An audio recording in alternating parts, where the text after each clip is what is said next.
થરાદ બસ સ્ટેન્ડની બાજુમાં આવેલી સુન્ની ઈદગાહમાં ઈદની નમાઝ શાનો શૌકત સાથે પઢવામાં આવી હતી।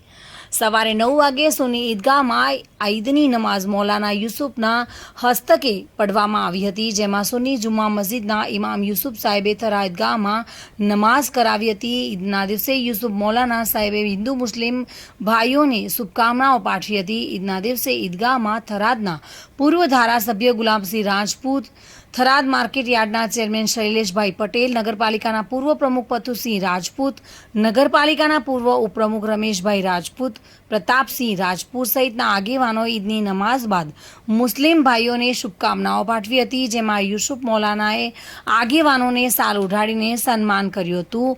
ઈદના દિવસે પેંડા ખવડાવી મોઢું મીઠું કરાવ્યું હતું। મૌલાના યુસુફે દેશવાસીઓને ઈદની શુભકામનાઓ આપી હતી અને કાયમ હિન્દુસ્તાનમાં હિન્દુ મુસ્લિમ ભાઈચારો જળવાઈ રહે તેવી દુઆ માંગી હતી।